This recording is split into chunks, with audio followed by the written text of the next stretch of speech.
En Ultra nuestro objetivo es entretener, con contenido que te hace reír, sonreír y disfrutar.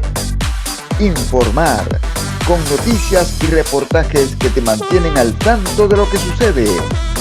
Educar, con programas que te enseñan y te inspiran a crecer.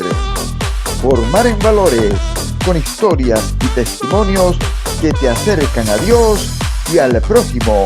En definitiva, Ultra es para todos. No te pierdas la emoción y prepárate para vivir la experiencia Ultra en la web Siempre Más Allá. Estás viendo Ultra, Siempre Más Allá. Descubra las verdades espirituales de la Biblia con profundidad y claridad. El doctor y maestro José Briceño, con más de 30 años en el Ministerio de la Enseñanza Bíblica, le guiará en un análisis sencillo y directo. Presentado por Carlos Izarra, director de Ultra, en vivo, todos los sábados a las 6 de la tarde, hora de Colombia. Desde Dallas, Texas, y nuestros estudios en Colombia. Análisis Bíblico, con el doctor y maestro José Briceño. Solo en Ultra, en la web Siempre Más Allá.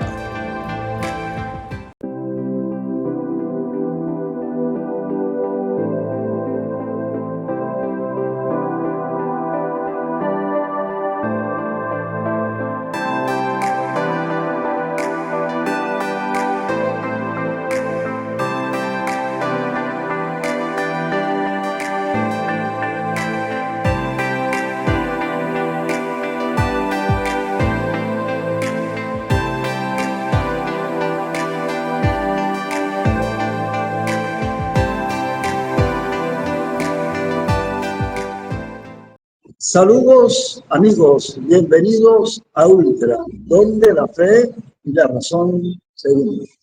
Para nosotros es realmente un placer, un privilegio iniciar hoy nuestra programación de manera formal y hacerlo con un programa especial de análisis bíblico con el doctor y maestro José Briceño.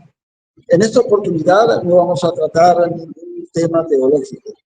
Hoy no vamos a conocer al escritor, al conferencista, al maestro de renombre, la persona que es considerada una de las autoridades en materia de enseñanza bíblica de habla hispana. Hoy vamos a conocer al hombre, al ser humano. Vamos a conocer a José Nicolás de Briceño Aldana, su infancia, su adolescencia, sus problemas, sus inquietudes, su encuentro con Cristo, su llamado al ministerio y su desarrollo como ministro del Evangelio.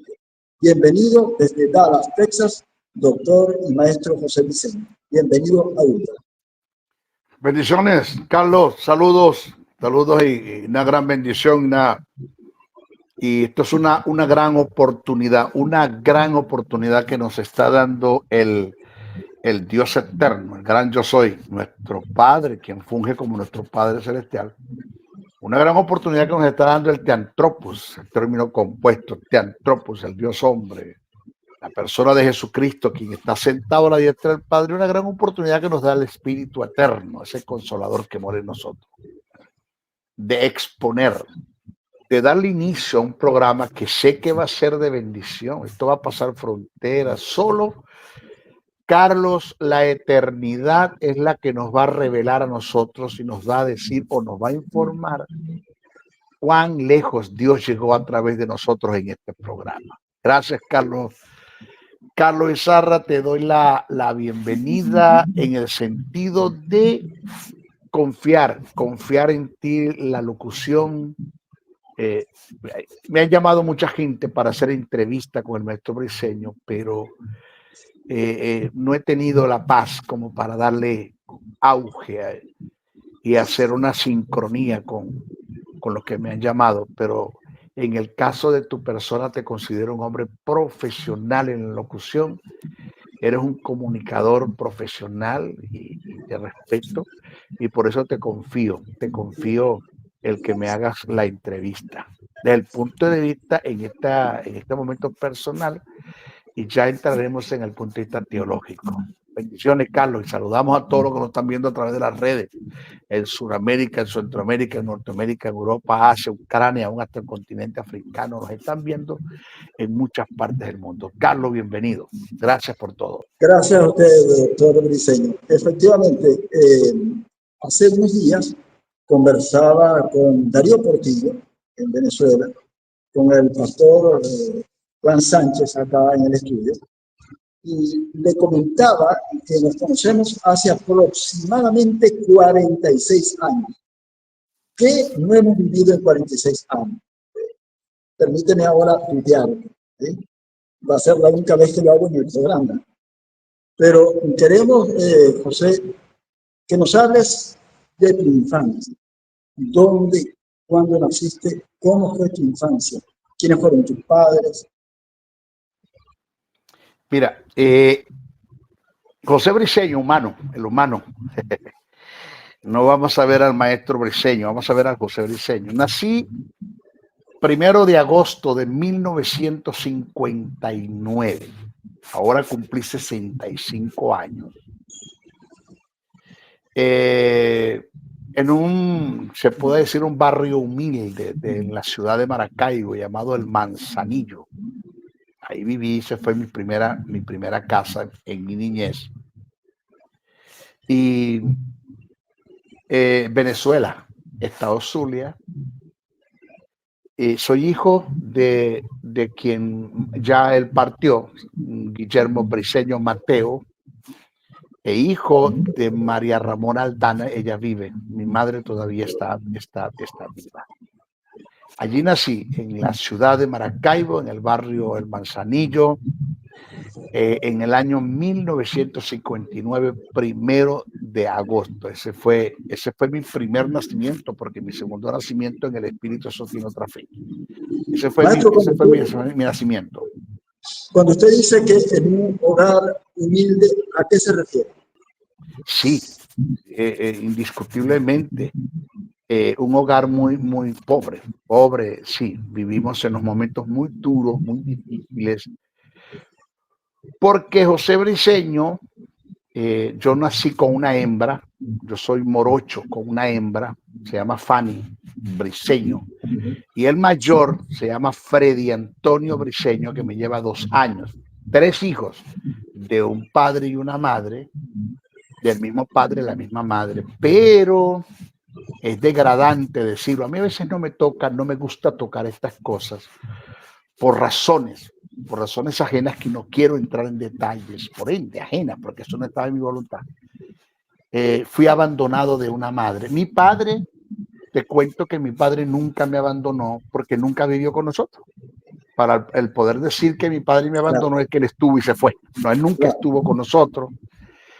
Pero sí viví con mi madre, y a la edad de 5 años mi hermana tenía 5, mi hermano tenía 7, Freddy. Mi madre nos dejó abandonados a nosotros, y por razones que no quiero entrar.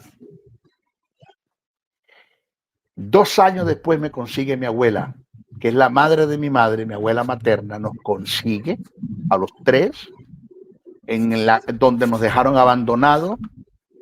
Ella apeló a la justicia, nos entregaron a ella, y desde entonces mi abuela fue la que vio de nosotros, nos creó. No solamente mi abuela nos crió a los 3, nos crió a otros niños, que eran los hijos de mi abuela, que las hembras parían y le llevaban los hijos a mi abuela, y los hombres engendraban hijos de mi abuela y le llevaban los hijos a mi abuela, que era mi tío, hermano de mi madre. Y yo siempre he dicho que vengo de una familia acomodada, porque éramos aproximadamente 9 o 10 niños y nos acomodábamos todos en una sola cama, todos allí. Éramos muy pobres, de escasos recursos, porque no había un padre, no había una madre. Una anciana era la que buscaba la forma de cómo mantenernos. Y hay muchos recuerdos de mi niñez, Carlos, que que a veces se me vienen así de fácil, los recuerdo y quizás muchos cuando me oyen hablar de esta forma dicen que yo todavía no estoy sano de eso, que necesito una sanidad interior, pero no, yo solamente son recuerdos que llegan que no los he podido olvidar porque los viví. Pero sí vengo de una casa muy sencilla, ese sí es el término, muy sencilla, de cartón, piedra, de madera, que cuando llovía se metía, primero escampaba afuera que adentro, porque el agua se metía. Es el hogar donde yo vivía, el recinto, el inmueble donde vivía era totalmente deplorable. Lo que llamamos en Venezuela un rancho, en México no, en México un rancho es una finca, en Venezuela un rancho, era lo más bajo que había ahí en el barrio, ¿no? José, ¿y eso ahí era en viví. el Manzanillo? ¿Eso fue en el Manzanillo o ustedes se trasladaron a otro lugar con la... No, ese fue en Manzanillo. Te estoy hablando de Manzanillo. Sí, allí, por eso es que la canción, esa gaita que dice, yo vengo de la pobreza, de donde la vida es dura, de un ranchito sin pintura, donde existe la humildad. Eso yo lo viví. Yo cada vez que oigo esa gaita me acuerdo que yo viví eso. Yo vengo de allí, de la pobreza, de un barrio deplorable, una casa deplorable muy baja, lo que llamamos vulgarmente en los bajos fondos de un barrio llamado Manzanillo en ese tiempo, y ahorita está poblado el barrio, pero vivíamos allí con una anciana. Ella se José, encargó ¿y de crear. cómo marca eso la vida, la psiquis de un niño de 5, 7, 8 años? ¿Cómo te marcó eso? Mira, Carlos, yo te voy a decir una gran realidad. Quizás no recuerdo mucho, ¿no? Esos momentos, o no es que no los recuerdo, que no los quiero recordar, pero cuando los recuerdo para bien. ¿En qué sentido? Yo tengo una nietecita que son como año y 2 meses, va para 3 meses ya. Es una niña feliz, una niña amada, le sobran brazos aquí en la casa, es lo único que tenemos, o sea, una princesa, es un detalle que Dios nos dio, que Dios nos regaló, como un presente, como que Dios me dijo, mira, aquí está, te regalo esto, te regalo esta niña, ¿no? Y se cumple el proverbio cuando dice que la corona de los ancianos son los nietos y la Así es. herencia de los padres son los hijos, ahí se está cumpliendo. Y que yo estoy viviendo el gozo de la niña, la felicidad de la niña, porque una niña muy amada, yo le estoy disfrutando. ¿Por qué, Carlos? Porque yo trato de darle a ella el abrazo, el beso, el cariño, el respeto, la admiración, la cobertura, y pues, añádele todos los sinónimos. Trato de darle a ella lo que yo no recibí. Entonces, esa felicidad que no la tuve como niño, la estoy viviendo en mi vejez con mi nieta. Ya, yo me hago un niño para ella. Pero sí, recuerdo momentos muy duros, difíciles. Mira, y cuando los recuerdo, a veces en mi soledad, en mi cama, en mi oficina, cuando voy conduciendo, se me vienen recuerdos. Y al final de la jornada hay un Dios Padre y hay un Dios Hijo y hay un Dios Espíritu Santo que me dicen, aunque tú no lo sabías, nosotros estábamos contigo en ese momento. Porque antes de que tu padre te engendrase y tu madre te concibiese, yo te había escogido para que seas maestro de las naciones. Y yo tuve cuidado de ti como lo tuve de Moisés, como lo tuve de Jesús y como lo tuve de muchos, porque tenía un propósito muy eterno, el cual todavía no he terminado. Y mi niñez, ¿verdad? Que hubo momentos duros y difíciles, pero que en sí psicológicamente a mí no me afectaron, por lo menos ahora, lo que recuerdo, yo me siento muy bien, muy acogido Ahora, y muy José, querido por Dios. ¿cómo marca esa infancia, tu adolescencia? Porque al momento de conocerte en el Callao, ya municipio de San Francisco, a ti te decían el chocolate, ¿sí? Y no eras muy bien visto por mucha gente en el sector donde vivíamos, ¿sí? Entonces, ¿qué pasó de la niñez a la adolescencia que marca una vida un tanto turbulenta para ese adolescente? ¿Qué pensaba ese adolescente? ¿Cómo crees tú que le afectó esa falta de amor, esa falta de un padre, de la figura paterna y de una madre de verdad, en el sentido de que no, es decir, no estoy menospreciando el apoyo de tu abuela, fue espectacular, Dios la colocó en tu camino, pero ¿cómo afectó al joven esa infancia sin una figura paterna, sin un abrazo, sin un beso, para que se convirtiera en chocolate? Mira, yo puedo recordar que desde la edad de 8 años hasta los 16, yo viví una vida de delincuencia. Pero cuando estamos hablando de delincuencia, no estamos hablando de droga, no estamos hablando de alcohol, no estamos hablando de violación, no estamos hablando de crimen, no estamos hablando de eso. Estamos hablando de una delincuencia menor, porque fui un niño que me crié en una casa sin disciplina, que es diferente al decir que me crié en una casa con maltrato físico. Son dos cosas diferentes.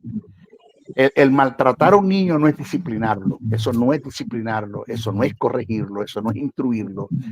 De paso, alguien dijo que el castigo es el fracaso de la disciplina. Cuando tú tienes que castigar a tu hijo es porque fracasaste en la disciplina, o no lo supiste hacer, o él no acató la disciplina. En mi caso no hubo disciplina en casa, no hubo un padre o una madre con una palabra de sabiduría, con una corrección, con prudencia para sentarte y hacerte ver las cosas como deben ser y las consecuencias negativas que pudieron haber venido sobre mí si no hacía esas cosas en línea, ¿no? Con los principios universales, porque no estamos hablando de principios bíblicos, principios universales. No lo hubo, en casa no hubo eso, de modo que me tiré a la calle.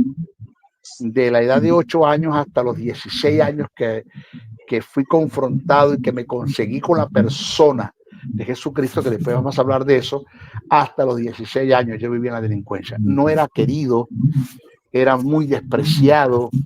Me acuerdo que una vez un tipo me quiso agredir con un machete y me tiró un machetazo que si no por un bloque que estaba atravesado me arranca la cabeza, tuve que correr.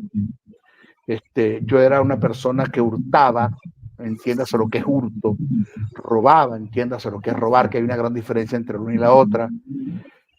Era una persona que andaba con un grupo de jóvenes como yo también, malos conductas, que ellos sí consumían droga, ellos sí hacían actos de violencia, ellos sí consumían droga. Yo nunca llegué a consumir droga, nunca, ni alcohol, ni droga, no, nada de eso.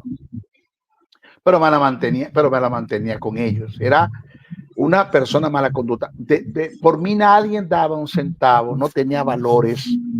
Si te puedo decir, yo mismo, el José Briceño, el chocolate, que así me decían en los bajos fondos, vulgarmente me colocaron un apodo, me decían el chocolate.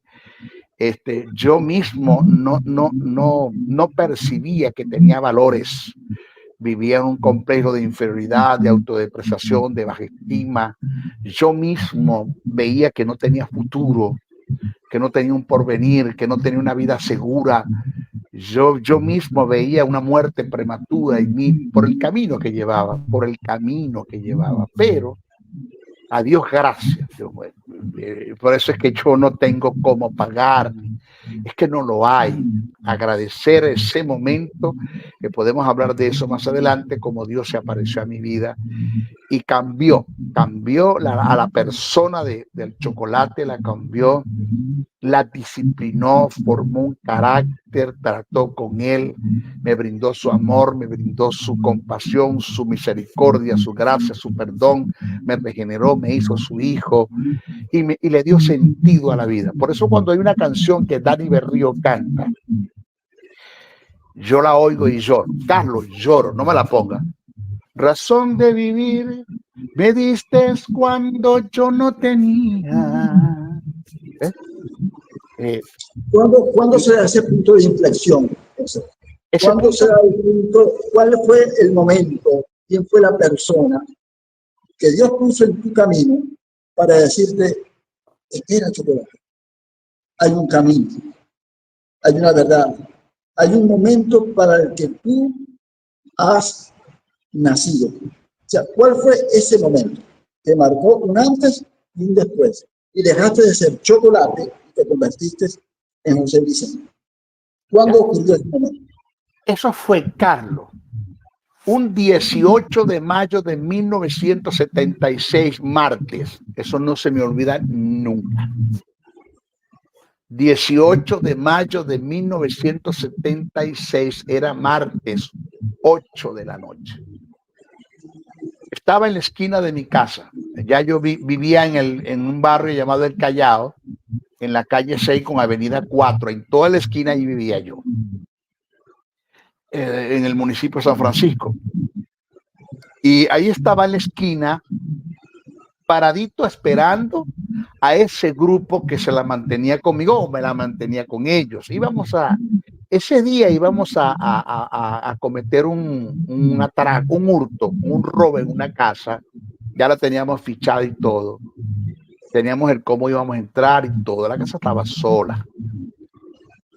Y cuando estaba ahí paradito en la esquina, venía un hombre cantando una canción que decía así: estamos de fiesta con Jesús, al cielo vamos a ir, y todos reunidos en la mesa, es Cristo quien va a servir. Pero me llama la atención, Carlos, es que su mamá había sido sepultada 15 días antes. Ella había muerto, había partido con el Señor. Y me llama la atención esto, ¿no? Que él venía cantando. Él se llama Eber Machado. Él se llama Eber Machado. Él es hermano de un joven que lo llamamos Tecón en El Callao. Lo llamábamos Tecón, no sé si todavía vive. Hermano de Elvis Machado. Él se llama Eber Machado. Y él venía cantando esa canción con una Biblia en la mano. Yo le dije, Eber. Y él me dijo, se me acercó, me dijo, ¿qué pasó, Chocolate? Digo, Eber, perdón, tú no tienes luto en tu corazón, no tienes luto. Digo, y me dijo, ¿por qué? Porque tu mamá murió hace 15 días y la sepultamos. Yo estuve en el velorio y en la sepultura, y tú vienes cantando como que no tienes luto. Y la respuesta fue esta: Chocolate, mi madre no ha muerto, mi madre vive. Y yo le dije, pero espérate, ¿cómo es que vive? Si yo la vi que la sepultaron, yo estuve en el cementerio. Y me dijo, no. Jesús dijo, estas palabras que él me dijo me penetraron hasta lo más profundo de mi ser. Penetró el alma, llegó hasta mi espíritu, me conmovió, y fueron las palabras que el Espíritu Santo usó para convencerme del estado de condenación en la que estaba.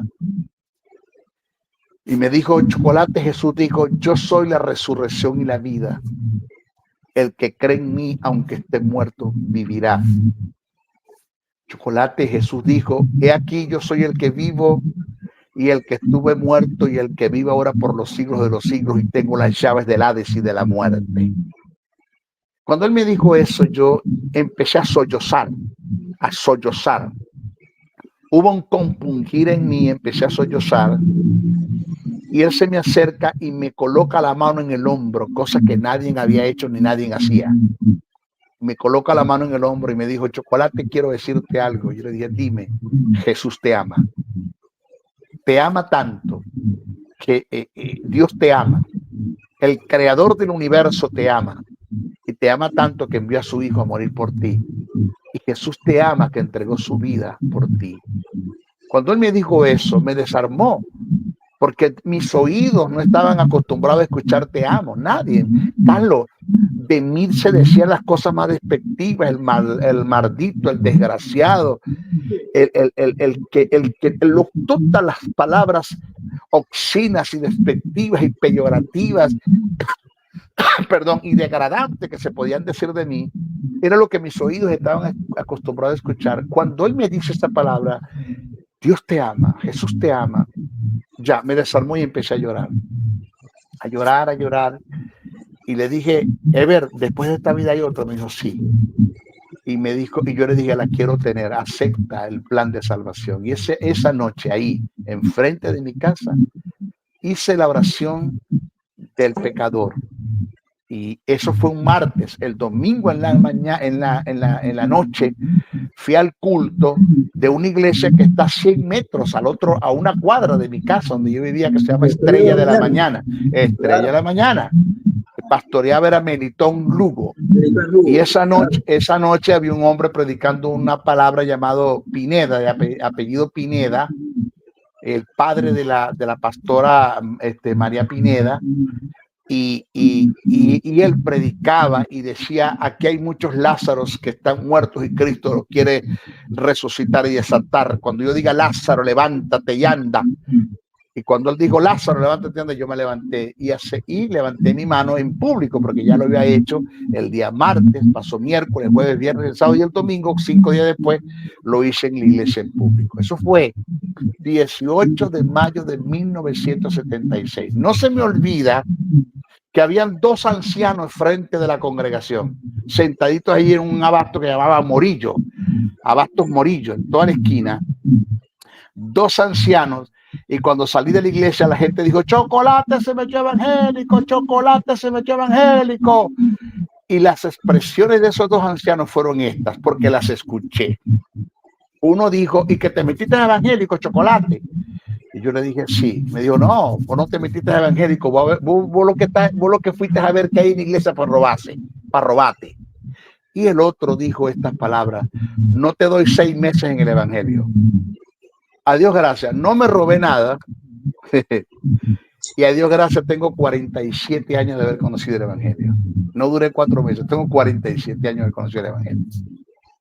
Ahora, José, ese proceso de ese inicio en la vida espiritual, la gente en este momento seguramente se pregunta: ¿y cómo fue ese desarrollo espiritual de ese joven problemático? ¿Cuál fue la actitud de la familia? ¿Se alegró porque Chocolate se hizo evangélico, como se dice normalmente? ¿Cuál fue la actitud? Porque ya me comentas de la actitud de algunos vecinos, pero tu familia, ¿cómo tomó esa decisión? No la tomó muy bien. Es contradictoria.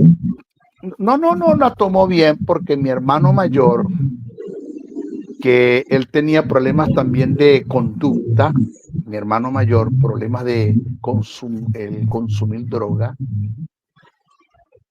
estas expresiones fueron las de él: yo prefiero que en la iglesia o que en la casa hayan homosexuales a que hayan evangélicos. Y me hizo la vida imposible, hasta de maltratos físicos, de partirme un palo de escoba en la cabeza, de golpearme y de no dejarme salir de la casa para que fuera a la iglesia o a cualquier culto. O sea, no fue muy buen recibido. Yo pensaba que mi familia se iba a alegrar porque las cosas iban a cambiar, pero no fue así. Tuve una persecución, acéptese el término, acérrima y arrésima, fuerte, duro. Solo la fe, el amor y el Espíritu Santo de Dios me mantuvieron hasta que Dios operó en un milagro. Trató con la vida de mi hermano, pero tuvo que darle duro. Mi hermano casi pierde la vida por un incidente que tuvo, y casi que se muere. Y Dios trató con él en ese incidente, y hasta que llegó el momento en que me dijo: haz lo que tú quieras, haz con tu vida lo que tú quieras. Pero, Carlos, a la edad de 18 años, yo abandono el evangelio. No a Dios. A Dios yo no lo puedo abandonar nunca. Él mora en mí, Él es mi Padre. La paternidad de Dios no se pierde, la vida está en ti, la justicia está en ti. Yo abandono el seno de la iglesia, las prácticas de la iglesia, yo no voy más a la iglesia. Y tuve 6 años, me acuerdo, sin saber nada de la iglesia, pero no podía olvidarme de Dios. Perdona que te interrumpa. ¿Por qué? ¿Por qué si hubo un cambio tan importante en ti, si percibiste, si experimentaste el amor de Dios de manera tan dramática, por qué a los 18 años, tan corto tiempo después, Chocolate abandona, vamos a decirlo así, permíteme el término, el evangelio o la congregación? ¿Por qué? Acuérdate, Carlos, que el hombre es un espíritu. tiene un alma y vive en un cuerpo. La santidad en el espíritu es instantánea. La santidad en el espíritu es un suceso. El que cree en Cristo, nueva criatura es. Las cosas viejas pasaron, todas son hechas nuevas. Punto. Es un suceso. Ya. Pero la santidad en el alma es un proceso. Y que se lleva toda la vida, Carlos. Es más, esto es algo tan tremendo que Dios todavía no ha terminado conmigo. Pablo dijo, no creo haber alcanzado todo. Claro. Es un proceso. Y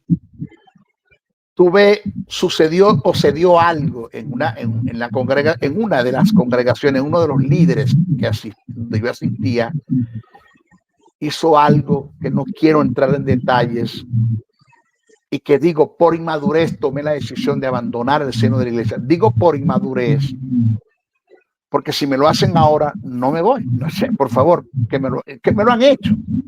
Estoy hablando que me han hecho cosas peores que las que ese hombre hizo y yo no me he ido.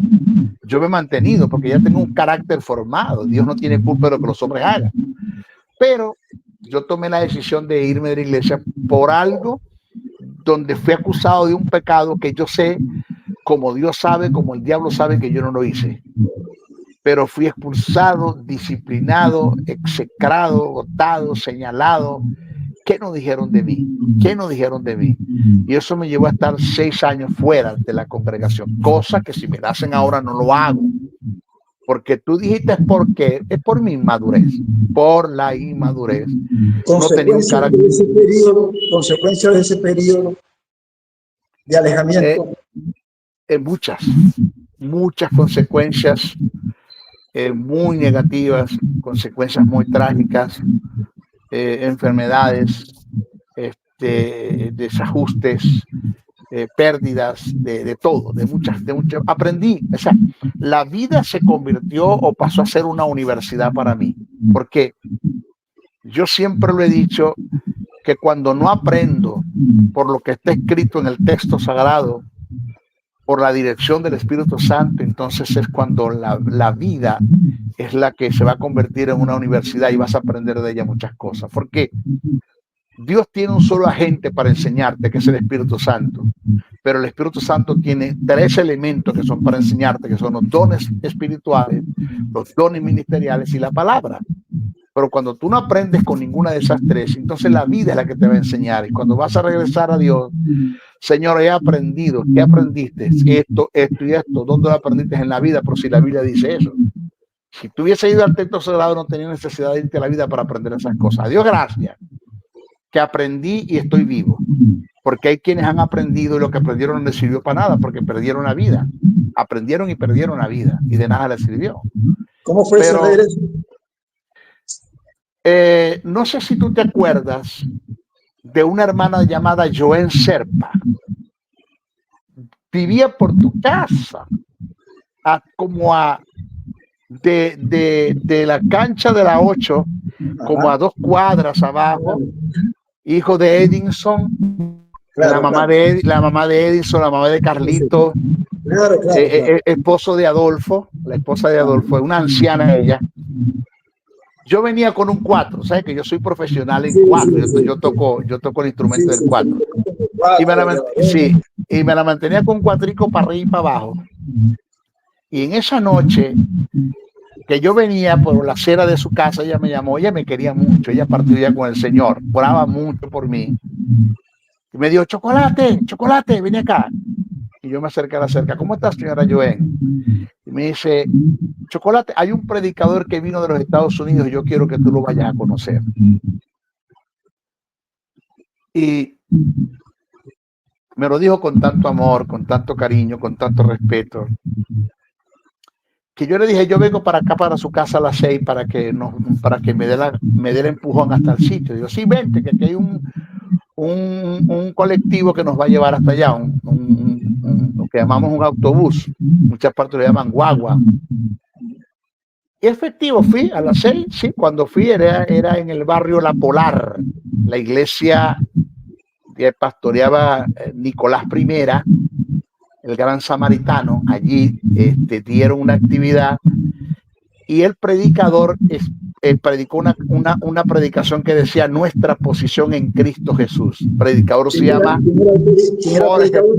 Jorge Porras Benedetti. Jorge Porras Benedetti, sí. Y él predicaba, y esa noche dijo, ¿cuánto quieren aceptar o reconciliarse con el Señor? Yo no pasé, porque yo estaba detrás de la tarima, pero en vez de pasar al frente de la tarima, pasé detrás de la tarima, en sus espaldas. Él hizo la oración de reconciliación y yo la hice con él.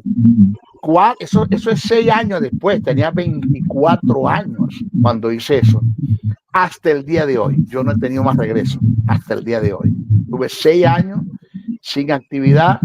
En esos 6 años tuve muchos noviazgos, muchos compromisos, fui un hombre muy promiscuo. Bueno, hasta los de 24 años que me reconcilio con el Señor, conozco a la que es mi esposa, me caso y todavía vivimos, tenemos 37 años, vamos a cumplir 37 años de casado. Tamara Vera de Briceño, sí señor, la madre de mis hijos y la abuela de mi nieta. Todavía vivimos, todavía estamos conviviendo acá en los Estados Unidos, en Texas, en Dallas. Esa fue mi reconciliación. Quiero que hablemos del momento en el que hay un llamado específico para José Briceño, pero antes de iniciar ese tema, José, yo quiero pedirte un favor personal. Yo quiero que simbólicamente cierres tus ojos. No sé si puedes hacerlo en este momento. Cierra tus ojos. Visualízate con la experiencia, con el conocimiento que tienes en este momento. Con toda tu trayectoria, con todo el conocimiento que has acumulado en décadas de estudio, porque me consta, José. Me consta todo el tiempo que le has dedicado al estudio, a la oración. 42 años estudiando la Biblia. 42 años. Me consta porque muchas veces fui a tu casa y hacíamos vigilia con Nerio, mi primo, nosotros 3 nada más. Yo quiero que te visualices hoy, José Briceño, el maestro, el doctor en teología, conferencista, escritor, el hombre que es conocido a nivel internacional. Todo lo que tú eres en este momento. Cierra los ojos. Dios te da la oportunidad de viajar en el pasado. Y llegas al Callao. Y te encuentras con el niño, con el adolescente, con chocolate. José, ¿qué le dirías? Abrázalo. Abrázalo. ¿Qué le dirías hoy, hombre, a ese joven que aún no ha conocido a Cristo? ¿Qué le dirías? Le diría las mismas palabras que me dijo aquel hombre cuando me puse las manos en los hombros, porque fueron las palabras que cambiaron la vida, que cambiaron mi vida. Jesús te ama. Cristo te ama. ¿Cómo crees tú que hubiese reaccionado ese niño? ¿Cómo reaccioné yo, Carlos? ¿Cómo reaccioné yo? No hubo un desarme. Porque te voy a decir algo, Carlos. La iglesia Estrella de la Mañana, yo era uno de los que le tiraba piedras todos los domingos en la noche. Todos los domingos en la noche. O sea, a mí no hubo nadie que se me acercara a predicarme el evangelio y los que se me acercaban no lo sabían hacer. No lo supieron hacer. O sea, ¿A qué te refieres con eso? ¿A qué te refieres con que me predicaron pero no supieron hacerlo? ¿A qué te refieres? Me hablaban más del infierno que del amor de Dios. Me hablaban más de la condenación que del amor de Dios. Con su mensaje lo que pretendían eran como intimidarme, manipularme, controlarme, y eso no iba con José Briceño. Con Chocolate no iba. Yo no me dejaba ni manipular, ni intimidar, ni controlar de nadie. Yo siempre me la mantenía a la defensiva, Y la diferencia de este joven la hizo Dios, porque fui yo el que me interesé al verlo cantar. Dios llamó la atención. Dios me cebó. Dios puso el anzuelo, le puso la carnada en el anzuelo del evangelio para que yo llamara a esta persona y le preguntara por qué venía cantando. Porque él, Eber Machado, por muchas veces pasó al frente de mí, por muchas veces caminó al frente de mí, pero ningún evangélico se me acercaba, porque yo no era cosa fácil, y menos que me vinieras a hablar del evangelio, porque yo no quería nada absolutamente con el evangélico, para nada. Entonces fue Dios el que hizo esto, el que permitió que me interesara en aquella vida piadosa, en aquel gozo, en aquel contentamiento que venía y que pude ver en la vida de ese hombre cuando estaba cantando, cuando su madre se había muerto hace 15 días. Y fue Dios el que hizo, como dice el texto sagrado, puso el querer como el hacer. Fue Dios el que Ahora, hizo el trabajo. luego de ese regreso, de esa reconciliación, como se dice en el mundo evangélico, de haberte reconciliado con el Señor a través de la prédica, de la enseñanza del doctor Jorge Benedetti, ¿cómo se dan esos primeros pasos de reintegrarte a la vida cristiana? Número uno. Y número dos, ¿cómo se da el llamado? Porque recibir un llamado específico para la enseñanza tuvo que haber ocurrido de alguna manera. ¿Cómo fue ese llamado? Ok. La predicación que este hombre dio, que fue la primera vez que lo escuché, no es un predicador común. No es el denominador común en los predicadores, ni su predicación. Estamos hablando del contenido, de lo que expresó, de lo que expuso, de lo que manifestó, ni su forma de predicar. Yo vi en él todo un profesional en la locución. Yo vi un hombre con una profesionalidad en la liturgia. Yo lo vi como un predicador de principios de reino. O sea, yo no lo vi como, perdona, ¿no? como el vulgar predicador común. Yo vi una diferencia en él, su vestir. Disculpa, no sé que te interrumpa, perdona. De hecho, que yo recuerde, fue el primer predicador o el primer maestro que de manera metódica empezó a irse al texto original y hablar del origen y significado etimológico de las palabras.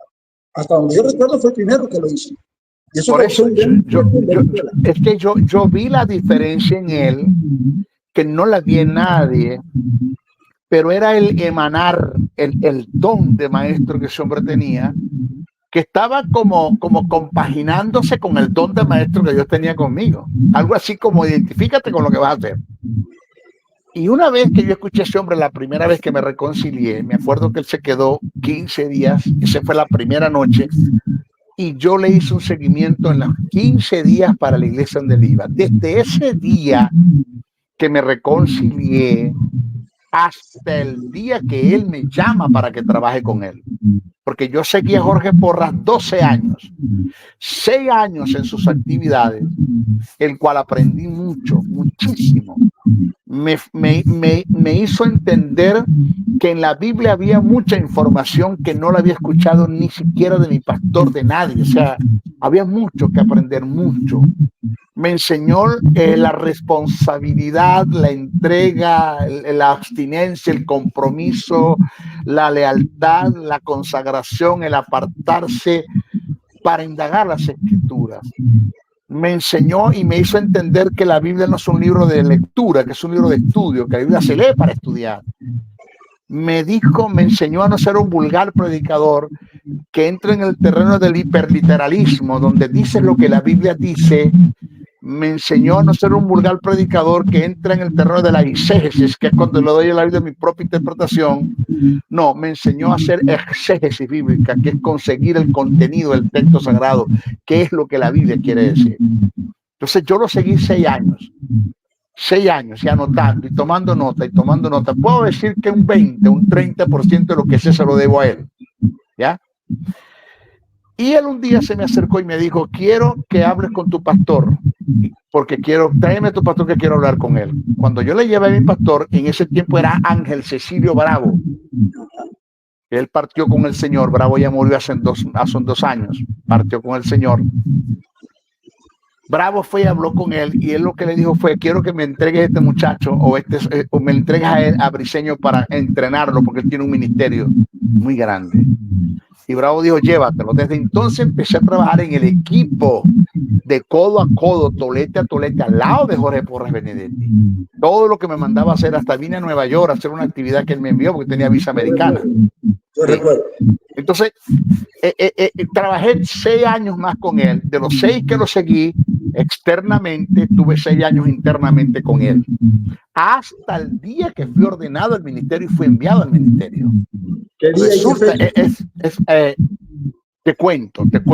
Una vez estábamos en un hotel, prestigioso hotel en Venezuela, Vaya la Cuña, llamado el Hotel Delicia.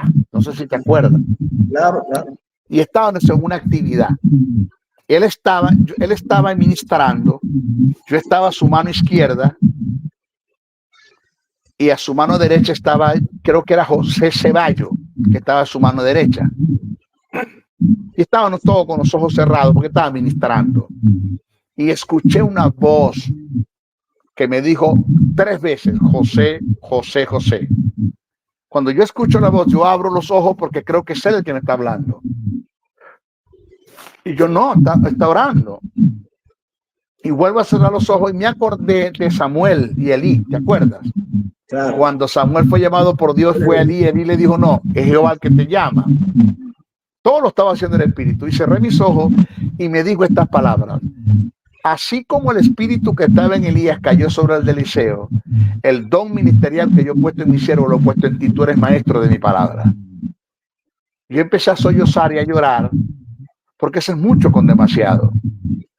Jorge Porras era y es una eminencia en los tiempos cuando entró a Venezuela. Y me acuerdo que le dije a Dios estas palabras en mi madurez, Señor, confírmamelo. Y escuché la voz de Jorge cuando me dijo, Briceño. Y yo me levanté, me lo quedé mirando y le dije, yes, sir. Perdón, esto es inglés, yes, sir. Sí, señor. Y me dijo, el Espíritu del Señor me dice que le estás pidiendo confirmación de algo. Inmediatamente un nudo en la garganta. Y cuando él me dijo, así te dice el Señor, que así como el espíritu que estaba en Elías cayó sobre el de Eliseo, el don ministerial que Dios ha puesto en mí lo ha puesto en ti, tú eres maestro de la palabra. En ese momento se me acerca, me pone la mano y me voy hacia atrás. Una de las veces que he caído, porque caí de verdad. No fue que me tumbaron, caí de verdad. Y me levanté. Esa fue una noche, la noche de mi llamado. Pero ya Dios venía tratando conmigo. La noche de la ordenación fue el 5 de febrero de 1991. No se me olvida. 5 de febrero de 1991 en la iglesia Esmirna que pastoreaba el pastor José Ramón Medina. Habían como 1000 personas esa noche y fui ordenado al ministerio. Desde esa noche, Carlos, hasta hoy yo no he tenido parada. La agenda full, todo el tiempo predicando, enseñando, no he tenido parada. Pero cuando fui enviado al ministerio, yo me separé de Jorge, ya yo no seguí más trabajando con él. Y yo me acuerdo que tenía un conocimiento vasto de lo que yo había aprendido a través de Jorge, pero no lo tenía en forma sistemática, no sé si me entiende. O sea, ordenada. Era un conocimiento en bruto que tenía acá, no bruto, en bruto que tenía acá, que no hallaba cómo coordinarlo. Y me acuerdo que salí predicando con 4 mensajitos. Las obras de Jesús, las armas de nuestra milicia, los 4 pasos de la fe, y eran 4 mensajes que tenían nada más. Cuando te invitaban a predicar 5 días a la semana, ¿cómo hacía? No, yo repetía el otro, pero le repetía uno, pero le cambiaba el tema. Cambiaba el tema. No, y casi nunca predicaba más de 5 días, por más que tenía 4 mensajes. Carlos, hoy tengo una agenda, un box, lo que llamamos el box blogs. Hoy tengo un blog de 2000 mensajes. 2000 mensajes. Tú vas a YouTube, hay 2000 mensajes en los 2 canales. 2000, comencé con 4. Fíjate, hasta donde Dios me ha llevado. Mira, lastimosamente el tiempo se nos está agotando, José, y hay mucho que decir, mucho que contar. Pero por razón de tiempo, quiero pedirte que ya para finalizar, le des un mensaje a todos aquellos hermanos que en este momento, uno, se han apartado del Señor, se han apartado de la senda, por decirlo de alguna manera. Uno, y pudieran estar viendo este programa. Y dos, para aquellos hermanos que sienten que tienen un llamado específico, pero no saben cómo confirmar.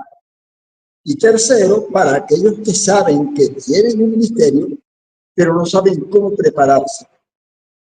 ¿Qué le dirías a esos tres grupos de personas? Al que está apartado, al que no sabe si tiene un ministerio y al que sabe que sí lo tiene, pero no sabe cómo prepararse. Ok, Carlos, hoy que estoy de este lado de la enseñanza, que soy maestro, que ya yo no leo Biblia, yo estudio las Escrituras y he estudiado desde el punto de vista escatológico que cuando esté delante del tribunal de Cristo, que es el juicio para que la iglesia va a pasar por un tribunal que se llama el Bema o Bima, que no es un juicio para condenar, sino para galardonar. Hoy que me doy cuenta que yo no le voy a dar cuenta, valga la redundancia, a Jesús por los 6 años, por los pecados que cometí en los 6 años, pero sí le voy a dar cuenta a Jesús por los 6 años que tuve en pecado.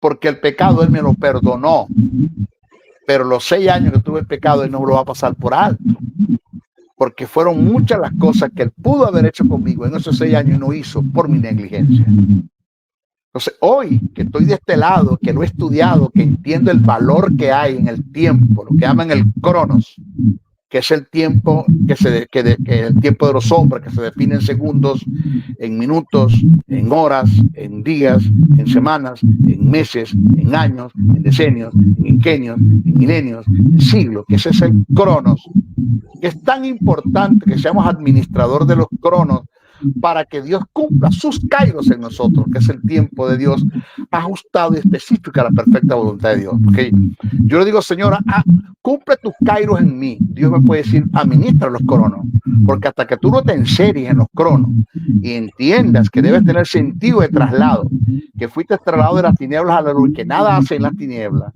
¿ya? Y tú entiendes la responsabilidad que hay y el valor que hay en ser administrador de los cronos, yo no podré desarrollar mis kairos en ti. Entonces eso lo digo yo a este tipo de personas: vuelvan al Señor, no pierdan el tiempo en el pecado, no hay tiempo para perder tiempo. Los otros que creen que ellos saben que tienen un ministerio, si ellos saben que tienen un llamado, porque hay una persona que me ha dicho, maestro, ¿cómo sé yo para qué Dios me está llamando? Mira, si tú no sabes por qué te está llamando, no te está llamando todavía, porque no sabes nada. Porque Dios se va a encargar de que tú sepas para qué te está llamando. Punto. Dios te hace el llamado y se va a asegurar de que tú entiendas de que Él es el que te está llamando y después te va a decir para qué te está llamando.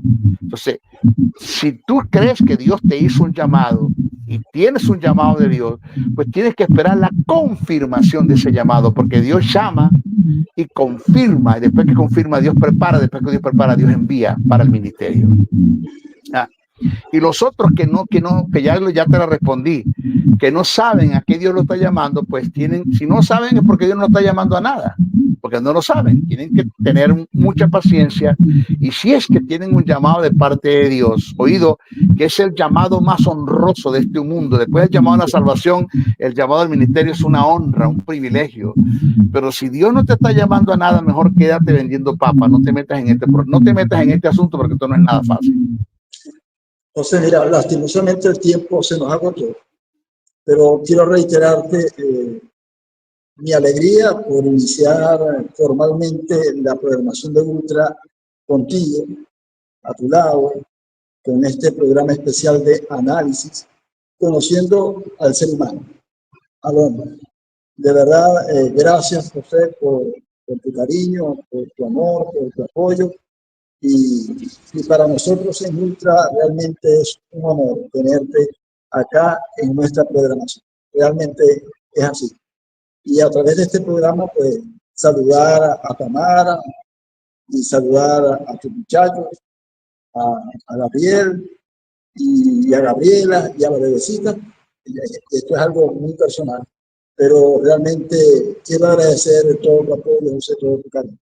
despídete de tu gente, de tus seguidores, de tus hermanos en Cristo a través de las cámaras de Ultra y este primer programa de análisis.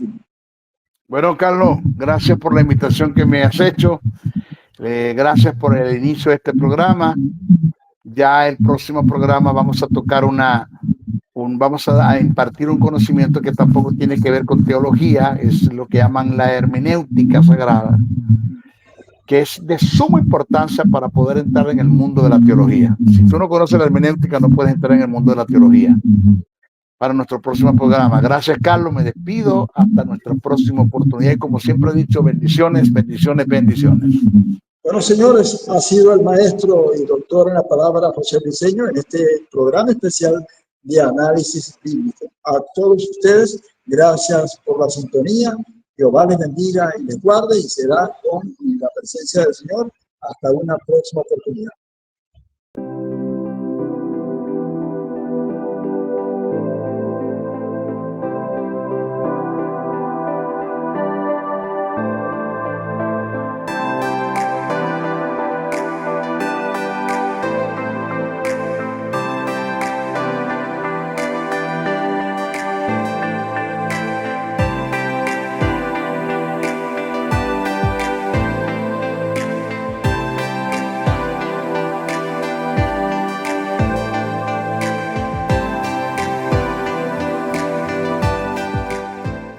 En Ultra nuestro objetivo es entretener, con contenido que te hace reír, sonreír y disfrutar.